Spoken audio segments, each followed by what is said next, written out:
Deep beneath the earth, a single ounce of gold requires the processing of tons of rock, while in the halls of modern central banks, trillions of dollars are created with a single keystroke. For thousands of years, humanity searched for the perfect medium of exchange, eventually landing on gold. This choice was not arbitrary. Gold does not rust, it does not tarnish, and it cannot be manufactured in a laboratory. Its absolute scarcity is locked by the laws of physics and stellar nucleosynthesis, created only in the violent collisions of neutron stars. In contrast, fiat currency, from the Latin meaning "let it be done," relies entirely on the decree of governments. It has no intrinsic value.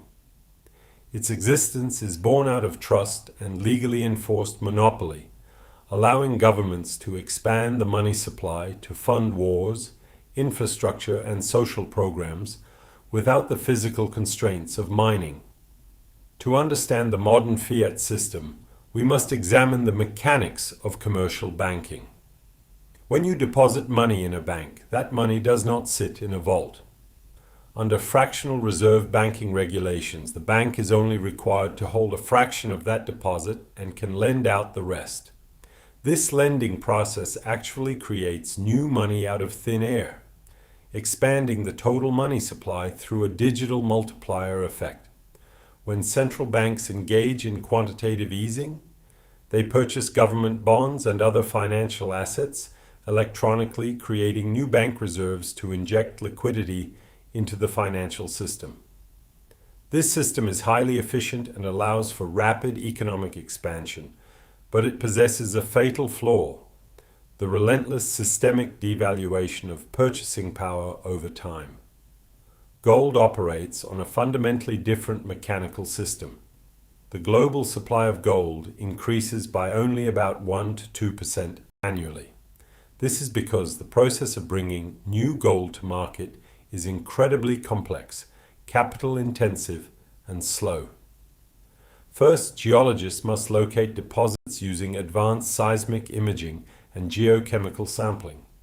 Once a viable reserve is found, it takes an average of 10 to 15 years of development, environmental permitting, and infrastructure construction before the first ounce of gold is poured. The actual extraction requires crushing massive quantities of ore, treating it with chemical solutions, and refining it in high-temperature furnaces to achieve 99.9% purity. This mechanical friction ensures that the supply of gold cannot be artificially manipulated to meet political desires. For centuries, these two systems existed in a delicate balance. Even when paper money was introduced, it was backed by physical gold. Under the Bretton Woods Agreement established after World War II, the United States dollar was pegged to gold at $35 per ounce, and other global currencies were pegged to the dollar.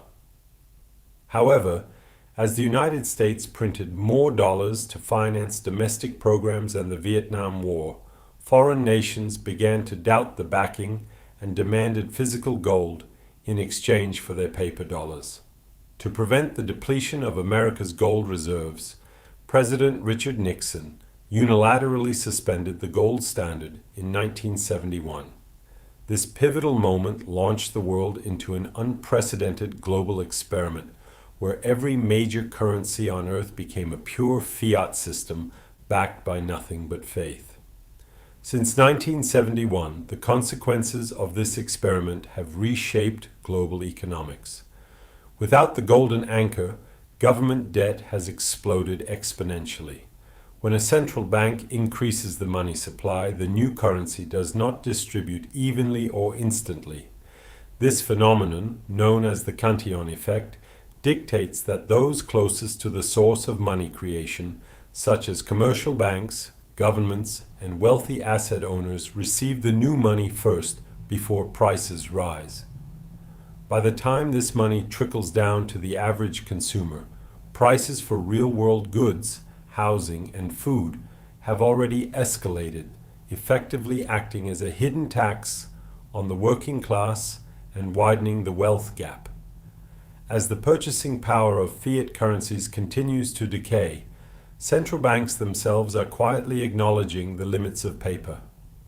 In recent years, global central banks have purchased physical gold at historic rates, transferring their reserves away from foreign sovereign debt and back into physical bullion. They do this because gold carries no counterparty risk. It is nobody else's liability, while a digital dollar, euro, or yen can be frozen, inflated, or deleted by a centralized authority. A physical bar of gold remains an immutable store of value, surviving empires, revolutions, and economic collapses.